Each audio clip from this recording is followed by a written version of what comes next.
السلام عليكم ورحمة الله وبركاته. تم جرتونا قال الحمد لله. تم في على جرتو الحمد لله. نجاهما من نجاهم مسان سين الرابر وادا بريد إن شاء الله. يرجع المسألة فان يا معرفاتين بدنا ما فان أورام فاتين الرنيبيا. يرون درسي magala Gondar keessatti ayyaana jaraa kabajuudhaaf kaleessa waltajjii amantaa kiristaanaa irratti warra miidhamee irra gahee lubbuu jaraa dhabanii hordoftoota amantaa kiristaanaatiif warra miidhamaniifis gaddanatti dhaga'ameen dabarsuu barbaada. Itti aansee akka nama tokkootti haalli biyyi keenya keessa jirtu kallattii hedduudhaan waan nama yaachisu akka nama tokkootti miidhaan namarras qaqqabu, manneen amantii irratti qaqqabu, qabeenya dhuunfaa irratti qaqqabu, lubbuu namaa irratti qaqqabu, uummata buqqaa'uu irratti wanni qaqqabu hundinuu akka nama tokkootti hunda keenya iyyuu nu yaachisuu qaba. Kan nu yaachisu immoo kana caalaa maaltu dhufuu danda'a jennee waan gara fuulduraa dhufuu danda'u yeroo yaadnu baay'ee dhaabbatanii yaaduun, baay'ee dhaabbatanii wanta kanaaf furmaanni maali jedhanii ilaaluun gara kamiin kana keessaa baana kan jedhu ilaaluun dirqama ta'a jechuudha. Akka nama tokkootti bara jijjiiramaa kana keessatti rakkinni hedduun biyya keenya irratti qaqqabeera. Manneen amantaa musliimaa masjidni 35 ta'u haala adda addaatiin miidhaan irra qaqqabee jira. Akkasumas manneen amantaa kiristaanaa irrattis rakkinni adda addaa qaqqabee jira. Rakkina mudate kana maali akkamiin ta'e kan jedhus dhaabbatanii ilaaluunis barbaachisaadha. Gara tokkoon akka nama tokkootti biyyi keenya gara jijjiiramaa uummanni keenya hawwutti akka deemtu waltajjii uummanni keenya barbaadu, haala uummanni keenya barbaadu, haala dinagdeerraan, haala hundumaanuu sana argachuudhaaf hundi keenya iyyuu waan nurraa eegamu waa'ee gochuurraa kaasee qaamaan yaalii adda addaa gochuu hunda keenya kanarraa kan ka'e akka nama tokkootti hundi keenya iyyuu haala kamiin waan deemaaru kana hubachuu qabna. Haala jiru kana akkamitti keessaa bahuu qabna kan jedhu dhaabbannee ilaaluu qabna. Harka wal qabannees bara kana keessa ce'uun hunda keenya irraa iyyuu waan eegamu jechuudha. Kanarraa bal'inaan kanan kaasuu barbaade kaleessa magaalaa Harar irratti waan dhalatee hundi keessanuu quba qabdu. Akkasumas naannoo Gondar irrattis namoonni miidhaan irra gahuun quba qabdu. Harar irratti immoo miidhaan hedduun qaqqabee abbootiin qabeenyaa hedduun sababa saba isaaniitii, amantaa isaaniitii qabeenya jaraa haala balleeffamu hundi keenya iyyuu kallattii adda addaatiin ilaallee jirra jechuudha. Akkasumas wanni kun yoo furmaatan arganne biyya keenya garam geessaa kan jedhu kanas ilaaluun barbaachisaadha jechuudha. Asirratti kanan kaasuu barbaade manneen amantaa tuttuquun qabeenya namaa tuttuqanii balleessuun wanni hojjetamaa jiru kun eenyu dubbee jira, maaf godhamaa kan jedhu bal'inaan ilaaluun barbaachisaadha. Akkuma sila kaasaan ture afaan Oromoo Amaariffaatiin maskidoota irratti tarkaanfiin yeroo jalqabamu caamsaa 2010 irraa kaasee naannoo Finfinnee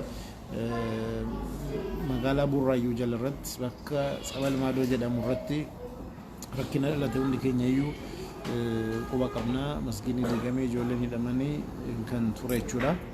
Achiin boodas bakka adda addaa magaalaa Finfinnee keessa dabalatee bakka adda addaatti masjiida irratti tarkaanfiin fudhatamaa ture.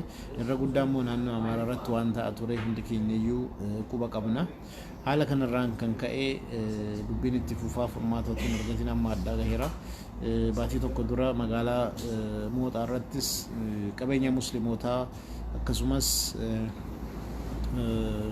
مسجد الرد مسلمات الرد واحد دون كتاب من كينيا يوكوبا قبنا بيت كريستيان الرتس وني الداتا إيرا فكينيا فنانو سومالي يرو عبد إليف عبد إلي تايتار رابو سودا يالي قد مسنا كيست ورانسا قبي سودان ومتى سديقرو كاكا سودان أمنتا كريستيانا warra hordofan lammiilee Itoophiyaa irratti akkasumas maskii Beete Kiristaanaa jara irratti tarkaanfiin adda addaa fudhatameera. Kun kallattiidhaan siyaasaan waan wal qabatu malee waan amantaadhaan wal qabatu miti. Naannoo sanaan boodamuu naannoo Sidaamaa irratti akkuma beekamu naannoo ta'uudhaaf sochii jiru irraa gaaffii ka'e irraa kaasee waggaa darbee baatii torba dura rakkinni argamee guyyaa 11 bara 2011 keessatti bilisummaa keenya naannoo ta'uu keenya labsina jechuudhaan sochii godhame irratti rakkinni argame. Yeroo sanas manneen amantaa kiristaanaa hubachuun ni beekama. Haa ta'u malee akkuma takka tureen immoo lachanuu ni naannoo Sidaamaas ni naannoo Somaalees siyaasaan waan wal qabatu malee musliimotaan wal qabatu miti. Ta'u malee gara amantaa kiristaanaatiin keessattuu naannoo mahabara quddusaaniitiif namoota naannoo sana jiranuun kallattiin adda addaatiin directly musliima irratti kaka'umsa ummata keessatti gochuun dokumentari adda addaa mul'isuun ummata irratti nama kakaasuun Beete Kiristaanaa keessatti hojjetamaa ture. Wanni kun callifamee ilaalamuun isaa har'aan gaheera. Sila kanaan kaasee afaan Amaariffaatiin warra mahabara quddusaanii keessa jiranu akka koree fala barbaadutti Ortodoksiif Kiristaan Musliimni qobaatti teenyee waliin haasofnee biyya keenya nagaadhaan keessa haa ceesifnu akkasumas rakkina jiru irratti waliin haa dhaabbannu jedhanii gaaffii fidan yeroo dhufan durumaa kaasee ija shakkiitiin hin ilaale. Maaliif maaf Ortodoksiif Musliimni qofti maaf Protestaantiin dabalee maaf waaqeffataan dabalee nu akka biyyaatti dargaggoon amantaa kamiyyuu tokko taanee waliin haasofnee waliin mari'annee rakkina keenya hiiknee wal bira dhaabbannaan hin deemsisa. Garuu Protestaantiin haaseenanu jenna maaf jedhanii gaafuma kaasan shakkiidhaan ilaaluu jalqabee sana qofaa miti warrumti kana jedhanii dhufanii takka turanii immoo kallattii adda addaatiin musliimoonni akkana nu godhan jedhanii dokumentari adda addaatiin musliimoota irratti kakaasu ala jalqaban. Gara tokkoon hin haasofna jedhanii dhufanii gara biraatiin immoo nama kakaasu musliima irratti ala jalqaban. Warrumti haasaadhaaf dhufe dabalatee yoo kana godhanii dubbiin tooftaa wayii deemaara maaltu jira kan jedhu akka nama dhuunfaatti ani kana keessa hirmaachuu hin barbaadu jedhe san irraa dhaabbadheen ture. Maaltu kana godhe kan jedhus laaluudhaaf yaalii godheen ture.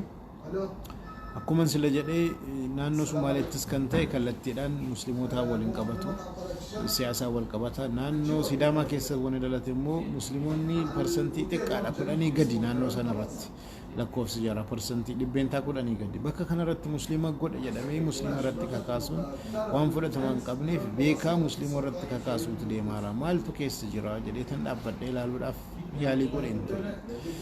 Tokkoffaa akkuma rakkinni naannoo Amaaraatti dhalate gaafa hogganoonni naannoo Amaaraa wal ajjeesanii rakkinni sun dhalate utuma baatii tokkoon turin ajandaan kun maaf gadi bahee sana dura baatii dheeraadhaaf naannoo Somaalee keessatti wanni ta'e baatii dheeraa dabarfateera. Maaf yeroo kana akka haaraatti ka'uu qofa miti dubbeetti deebi'ee inni naannoo Jimmaa Bashaashaatti bara 1999 ta'e waggaa 13 booda maaf akka haaraatti deebisanii kaasanii ajandaa gochuu barbaadanii maaf dokumentari sobaa rakkina biyya adda addaatti dhalate itti dabalanii kaasanii maaf nama kakaasuun barbaadame. Kana hunda dhaabbatanii laaluun barbaachisaa. Haala kana keessa yeroo laallu yeroo sana kanatti dhagahame namoonni akkana dhufanii haasofna jedhan kun keessattuu immoo haalli jarri ittiin dhufanii haasaadhaa dhufan hamiileen jarri qaban waa dhoksuu barbaadu yaada jedhuun ani irraa hubadhe. Imma waa dhoksuu barbaadaaru yookaan immoo bakka itti dhokatan wayii barbaadaa jiru jarumti kun kan jedhu natti dhagahame. Anarraa kan ka'e ani hirmaachuu hedduun barbaanne garuu obboleeyyan kiyyaa Ustaaz Abubakar Ahmed dabalatee namoonni koree keessa jiran kaan haasaa itti fufanii jiru. Haasaan itti fufuun ammas rakkina qabaa yookaan yakka jedhaa hin jiru. Haa ta'u malee warrumta akkana kaleessa jedhaa ture keessattuu immoo yeroo rakkinni dhalate wajjiniin gabbuunee bakka rakkinni dhalate irratti waliin hiikna jedhamee haasaan jalqabame kun kana wajjechuu irratti akka barbaadame ta'uu yeroo dhabu shakkiidhaan laaluun barbaachisaa dha. Ammas wanni kaleessa ta'e qabeenya musliimotaatiif qabeenya saba filatamee saba kana jedhamee tarkaanfiin itti fudhatame yeroo laallu hamilee namaa tuqaa nama aarsaa hamma yoomitti kan jedhu dhugaadha nama kakaas. An akka nama tokkootti akka kana waamaa jiru yoo badii kaleessaa keessatti musliimoonni harka qabaatan yoo namoonni Oromoo ta'an harka qabaatan namoonni kiristaanaa harka qabaatan namoonni saba kamii ta'an harka qabaatan warri akka kana keessatti harka qabaatan kamuu taanaan seeratti dhiheeffamu tarkaanfiin itti fudhatamu akka barumsa ta'u irratti fudhatamuun sirriidha. Kana qofaa miti ala darbes baatii darbe mooxaatti warri godhan hundin sunis seeratti dhiyaatee mootummaan jiraachuusaa mirkaneessuu qaba.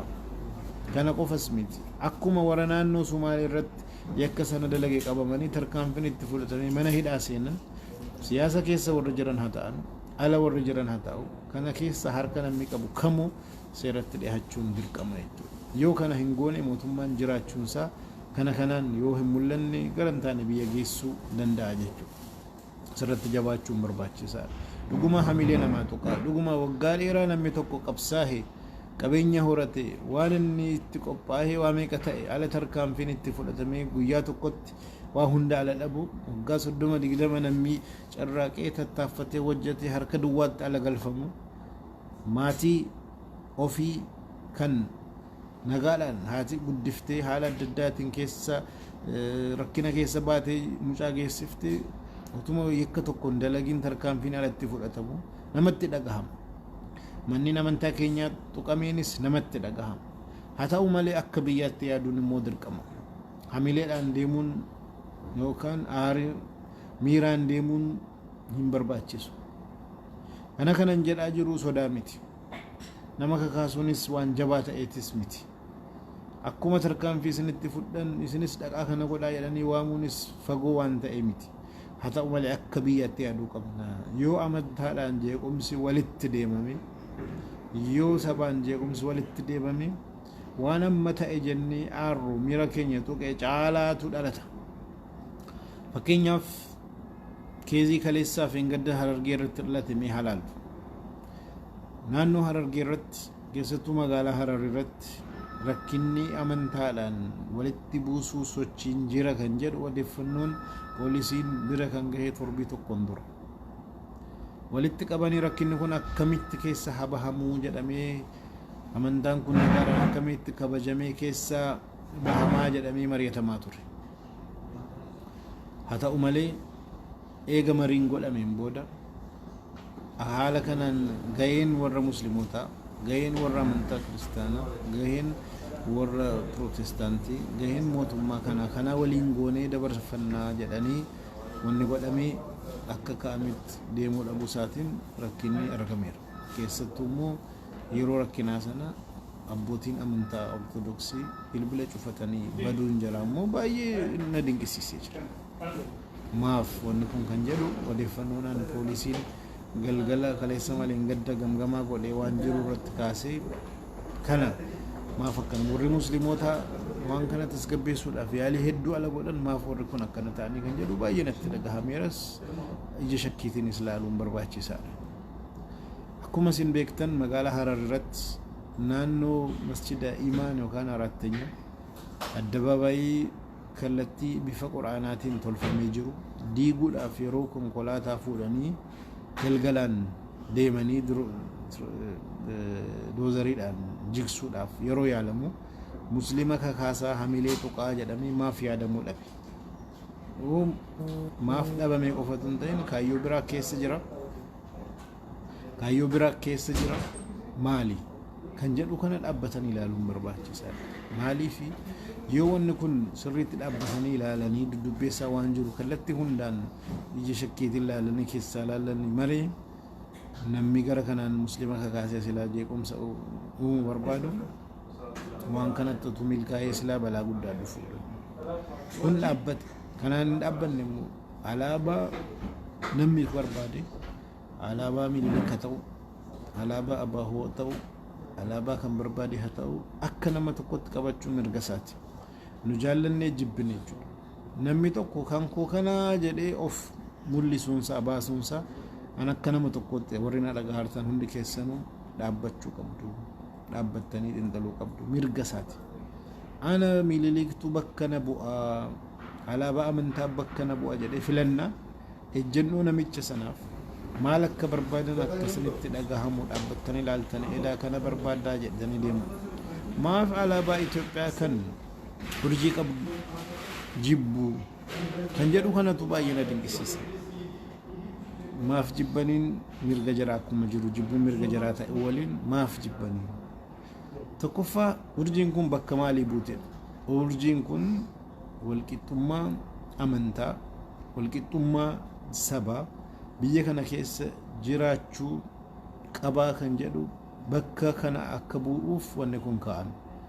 Haa ta'u malee ala kana jibbanuu walqixxummaa amantaas hin barbaannu. Akkuma kaleessaa nutu caaluu qaba. Walqixxummaa sabaas hin barbaannu. Saba keenya kaleessa caale har'as caaleetti fufuu qabaa dudubbee jira. Kun baay'ee alaabaa jarri qabatan caalaa ejjennoo jarri qabatan kanatu na yaachisa. Walqixxummaa namni hin barbaanne kaleessa sin caala har'as ittuma caaleen fufaa jedhee yoo yaade biyya kana gara jeequmsaatti malee gara nagaatti geessuu hin danda'u. Haa ta'u malee kanumaaliin immoo bara dimokiraasii keessatti wanna nu hin jaallannes waan faallaa dimokiraasii ta'es dimokiraasii keessatti namni calanqisu mirga qaba. Gaafa humnaan alaabaan mootummaa kana haa ta'u jedhe gaafa waan ejjennoo qabadhe kana uummannis haa qabatu jedhee tarkaanfii biraatti seene gaafa sana rakkinne. Afaaniin mililikii miti sheexaana warri deeggarranii sheexaana deeggaruun mililikiin deeggaruun dogoggoraa kan ta'u jaraa ibsuun barsiisuun nurraa eegamu. Yoo immoo maaf kana gootan jenne immoo rakkina jechuudha. Haa ta'u malee naannoo masjidaa dhufanii bakka uummata beekaa xiiqiidha kakaasuudha ala dhufan immoo kun immoo waa biraa of keessaa qaba jechuudha. Kanarraa kan ka'e dubbii kana garaa bal'inaan laallee eenyu mililikiin akka filate eenyu alaabaa sun amantaa kiristaanaan akka wal qabatu ergasiisan kitaaba irratti barreesse. Namoonni hedduun mormaa turanii guyyaa lamaan dura diyaaqoon Taariquu Abarraa ifaan ifatti dhuguma alaabaan kun amantaa Sillaaseedha jedhee barreessee feesbuukii isaa irratti ilaaluu dandeessu. Ergasii waa akkataa turan amma fudhatan.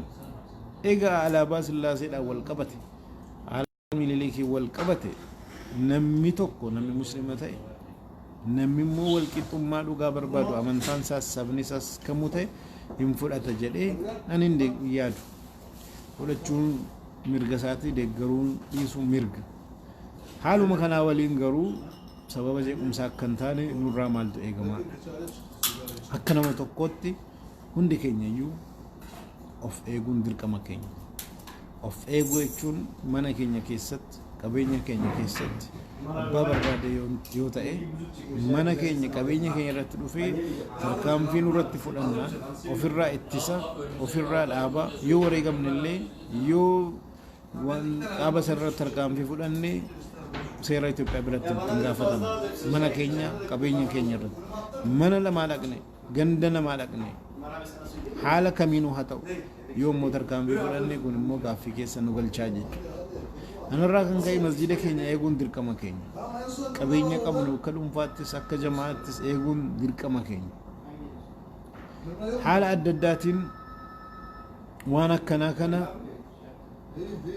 of hubachiisne amma mana keenya dhufanii nu gorraa nutti hin eegne mana namaa garuu immoo dhaqnee tarkaanfii hin fudhannu. Qabeenya namaan tuqnu qabeenya keenya immoo akka tuqamu ni eeyyamnu jechuudha. Kun ifaan ifatti baramuu qaba. Haa ta'u malee miiraan aariidhaan kaanee qabeenya musliimotaa balleessanii akkana godhanii ka'aa nusa goonuu jenne immoo yoo gara biraatti dhaqnee waan adda addaa goone inni immoo badii biraa ta'a jechuudha. Maaliif nama yakka nutti dalage sana irratti seeratti dhiheessuun haalollee itti baana yoo jedhame isuma sana hojjete malee miseensa amantaa sana miseensa saba sana nama ta'e kan biraa irratti yookaan tarkaanfii fudhanne nuuf warri sun garaagarummaa hin qabanu jechuudha.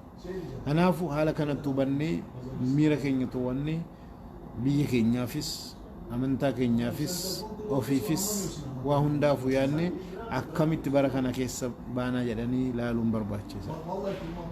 Fakkeenyaaf namoonni kaleessa qabeenya jaraa miidhamne waggaa dheeraa hojjetanii rakkatanii waan meeqa keessa dabarfatanii waan kana horatan guyyaa tokkotti akkana ta'e garuu mootummaan maal hojjetaa jira? Mootummaan jiraachuun isaa kan beekamu yeroo namni seera cabsee waan akkanaa keessa seene amantaan isaa maali? Sabni isaa maali? Laalcha ejjennoo isaa maali? Nama biyya kamiiti? Gosti isaa maali jedhamee ilaalamuu hin qabu. Yakki namni dalage yakka dalagee malee nama keenya moo nama biraati? Keenya taanaan hin dhoksinaa kan nama biraa taanaan hin saaxillaa taanaan dubbiin olaantummaa seeraa nuun galle. Dubbiin dhugaa bira dhaabbachuu nuun galle. Kanaaf abbaa barbaade maan ta'in haala kanatti ilaaluu qabnaa.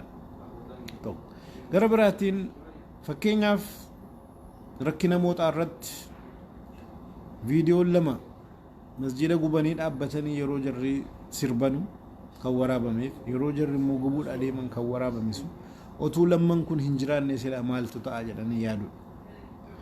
Ragaa qabachuun baay'ee murteessaadha. Akkuma of ittisuun barbaachisaa ta'etti of eeguun akka barbaachisaa ta'etti haala kanaan viidiyoodhaan kallattii hundaanuu namni tokko tokkoonsaa gaazexeessaa ta'e mobaayila isaatiin kaameeraa qabuun waraabbate ummataaf gadhiisuu qaba. Maaliif oduu warri dabarsan hedduun jira beekaa dogoggora dabarsu beekaa dhara dabarsu yookaan immoo odeeffannoodhuma argatan dhugaadha jedhanii dabarsu. Kun immoo addunyaa dogoggorsa. Gareen kaan immoo beekaa addunyaa dogoggorsuudhaaf hojii hojjetama. Fakkeenyaaf biyya keenya keessatti kan irra caalaa miidhame masgida 35tu miidhame. Haa ta'u malee biyya adda addaatti qaamolee addunyaa adda addaatti beeta kiristaanaa gara 74 gubanii jedhanii odeeffannoo sobaa qopheessanii musliimootatti kana godha jedhanii Awurooppaa Ameerikaa amansiisuudhaaf waldaa gamtoomanii amansiisuudhaaf warri ala jiran yaalii hedduu godha. Eessatti jennaan Itoophiyaa keessatti isuma mootaa eeggaddaallee miidiyaan hedduun manneen amantaa gubate jedhanii barreessan. Warri faranjii manneen amantaa gubate jechuun beeta kiristaana gubate jedhanii immoo kan hubatantu jiru. Fakkeenyaaf hiriyaa keenya tokkotti bilbilanii hedduu kana beeta kiristaana 4 gubate mootaatti jedhanii. Eessaa fuutanii jennaan ay manneen amantaa jedhame yeroo hedduu manneen amantaa jennaan beeta kiristaana jechuudha jedhanii gaazexeessaa biyya Jarmantu haala kanaan yaada. Wanni riipoorti itti godhame illee kallattiin manneen amantaa jedhamee dubbatamuun isaallee waa hedduu dogoggorsaa jira jechuudha. Kanaafuu dhugaa qabnu nuti iyyachuu qaba. Dhugaa qabu nuti waraabbachuu qaba. Dhugaa qabnu nuti gadi baasuu qabna. Dhugaa qabu nuti kallattii hundaanuu ifa ofii gochuu qabna malee miidiyaa kanan nu godhaa, gaazexeessaa kanan nu godhaa, jara kanan nu godhaa, ebaluun nu godhaa wanni jennee harka marannee teenya eegnu hin jiru. Maaliifi dogoggoratu hojjetamaa jira beekamu. Qaama wal ijaaree dakaa hamma garaa hamma dakaatti jeequmsa amantaa biyya kana keessatti fiduudhaan hojjetaa jiru jira. Ifaan ifatti haasa'uu qabna. Qaama kanatu uummata addunyaa dogoggorsee gaafa dura bakka musliimni itti xiqqaatu naannoo Amaaraa irratti tarkaanfii fudhate bakka musliimni baay'atu irratti immoo musliimoonni akka mana amantaa kiristaanaa tuqan akka musliimoonni miidhaa kiristaana irratti fudhatan eegani tasgabbiidhaan bira dabarfanne wamaa utuu hin ta'in hafe uummanni keenya haala qaroominaan mormatee gabbahee magaalaa gara 100 ta'utti haala kanaan dabarfate. Wanni jari barbaadan hin taane amma immoo bakka musliimni baay'atu Harar irratti dhufanii yaalii godhan. Kun immoo kutaa lammaffaati. Ammas aarii kanaan bakka biraa musliim kiristaana irratti tarkaanfiin akka fudhatamu barbaadu. Warri kun sadarkaa hammamii irra akka deeman guyyaa kaleessaa akkuma yaadattan magaalaa Finfinneetti kifla katamaa Booleetti aanaa 9 irratti waardiyyaa beeta kiristaanaa nama amantaa kiristaanaa hordofu ofumaa boombiidhaan beeta kiristaana gubuu innaan harkatti fashalaahee qabame sadarkaa maalitti akka jiramu argaa jirtu jechuudha.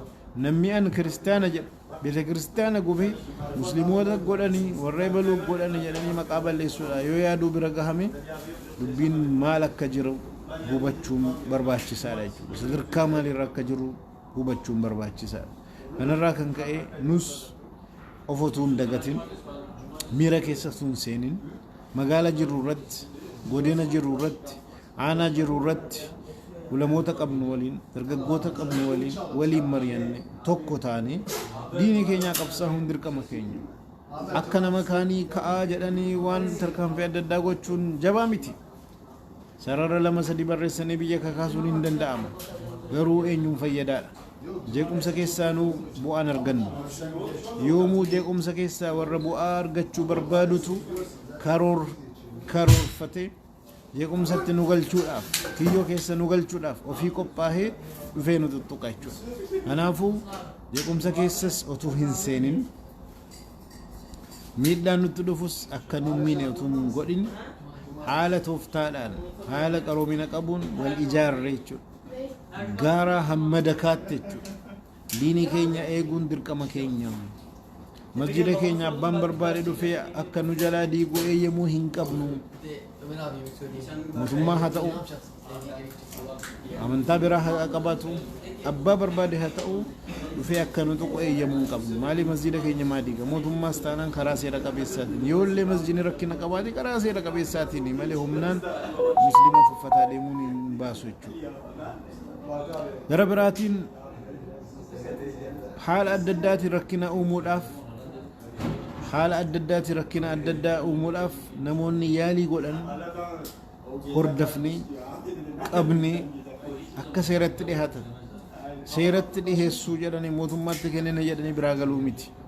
Mootummaan dhugaadhaan seeratti akka qabee dhiheessu ragaa qabnu ragaatti kennine ragaa bahuu yoo barbaachisa ragaatti baane ragaa viidiyoon ragaa nama waan qabnu dhiheessine mana murtii irratti adabsiisnee malee callifnee biraa galuu hin qabnu. Sochii addaa jiraannaan hordofuun dhaabbatanii ilaaluun maaltu ta'uu danda'a kan jedhu xiinxalanii tilmaamanii of eeguun barbaachisaadha. Kanaafuu ammas miira keessa wanni nama seensisu hedduutu jira. Miira keessa seennuus nutti dhagahamus kana caalaa akka hin taane wal ijaaruu qabnaa jennee dubbachuu qofame. Gaara hamma dakaatti dargaggoo wal ijaara warri dhiiraa warri dubartoota ulamoota keenyaa waliin mari'adhaa waa hunduma of eegaa qabsaahuu qabna mirga keenya kabachiisuu qabna furmaanni akka dhufu hojjechuu qabna. Kan amma hin gadda dhalate kan Harargeetti kan warri miidhame hundinuu warri dubbee kanaa jiru qoratamee seeratti dhiyaachuu qaba. Kana qofaa miti warri naannoo Amaaraa sana hojjete ammas itti qabsaahuu qabna. Seechis itti qabsaahuudhaaf qophaahuu qabna. Amma biyya kana keessa jirrutti mirga namaan tuqnu mirgi keenya akka tuqamu callifnee ilaalu abbaa barbaade maan ta'in.